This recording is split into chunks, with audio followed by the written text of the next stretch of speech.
Happy Monday to all of you, and welcome to Indie Corner, the place where you can get all your Nintendo indie news all within 5 fabulous minutes. That's right, you can get all this awesome indie news in less time than it would take you to watch my new show, Let's Make a Gamer Out of Lee. But seriously, you should go watch it. I play a gaming spirit in it. Alright, now let's check out what came out in the eShop last week.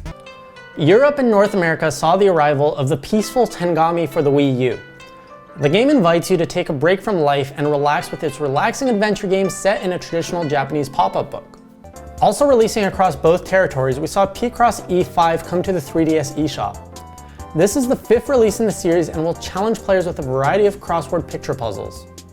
Then, looking at the North American eShop, we saw the release of A World of Keflings and Flowerworks HD, Folly's Adventure for the Wii U. A World of Keflings will place your Mii in a world of tiny creatures called Keflings. Help them build their world by harvesting resources, assembling building, and building up their world. Flowerworks HD, Folly's Adventure, has you controlling Folly, who mysteriously crashed on the planet Elylia. In this puzzle game, you're going to have to control Folly and find her seeds. As for the North American 3DS eShop, they got a bunch of releases. Castle Conqueror Defender, European Conqueror 3D, I've Gotta Run Complete Edition, and Winx Club Saving Alfie were all released. Castle Conqueror Defender is a medieval-themed castle defense game where you'll need to protect the kingdom against hordes of barbaric fire worshippers. European Conqueror 3D is a strategy game set during World War II. You'll be able to command troops, gather resources, and conquer cities, lands, and oceans as you gain power to destroy your opponents. I've Gotta Run completes its port over to the 3DS, this time bringing 3D features to its auto-running platformer and also adding in other indie game characters such as QB and Armillo. And lastly, we now have Winx Club's Saving Alfie, which stars the Winx and has you exploring their world, jumping around and solving puzzles in this themed adventure. Finally, we have Vacation Adventures Park Rangers 2, which was released for the 3DS in Europe. In this game, you'll explore the parks, uncover secrets, and solve puzzles. Right, now let's take a look at what's developing in the Indie world last week. Developer Ninja Bee Games sneaked in 3 whole new chapters in the launch of their latest title, A World of Keflings. Next, Pure Solar HD received a release date for Europe and will be available on your Wii U November 27th.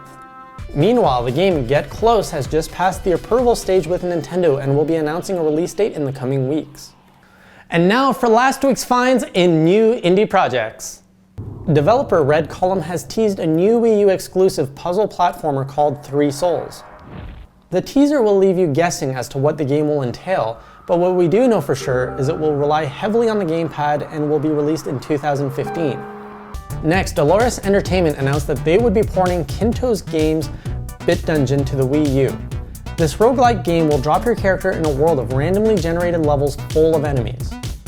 The goal is to amass the biggest amount of loot possible and get to the highest level. Finally, we have Petite Games, which announced 2 new games coming to the Wii U titled Toon Tanks and Midnight. Toon Tanks appears to be similar in nature to Nintendo's original tank game found in the Wii Play compilation and is set to include up to 80 levels. Midnight, on the other hand, is a 2D puzzle platformer presented in a shadowy world and will have a level that pays homage to Flappy Bird clones. As if our wallets aren't getting enough of a pounding from Nintendo lately, here's a few new projects on Kickstarters you might want to take a look at.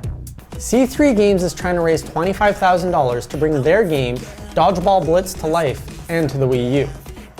The game takes the classic game of Dodgeball and adds in a bunch of twists such as fire-wrapped dodgeballs. The game will include various modes such as solo, co-op, versus, and tournament. Next is a 2D fighter called Pocket Rumble, which is seeking $60,000 to bring the game to the 3DS. The game takes inspiration from classic fighters such as Neo Geo Pocket, but strives to minimize the level of memorization and execution while retaining the core fighting mechanics.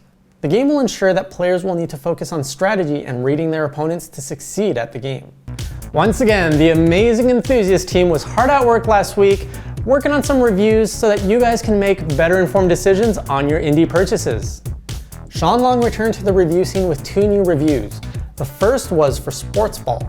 Sean thought the game suffered from a lack of single-player experience and no online gameplay, but loved its local multiplayer, stating that it offered a frantic and fantastic experience. His second review, which was Flapp and Zegeta, didn't fare so well. Sean warns buyers to steer clear of this game as it takes the Flappy Bird formula and makes it even worse. The game had no redeeming points. Next, Jonathan got his hands on SDK Paint review. He thought the game was a great way to draw some cool stuff on the Wii U and easy to share on Miiverse. The game did have some shortcomings in terms of its gallery design. While not amazing, Jonathan states it's a good functional drawing app. Finally, I had the chance to experience Tengami. I felt that the game offered a vastly different experience than most games and should be considered more an interactive experience than a game. Tengami offers rich visuals and fantastic music and sounds to create the perfect relaxing atmosphere. My main downsides were that it was too short and had too few puzzles.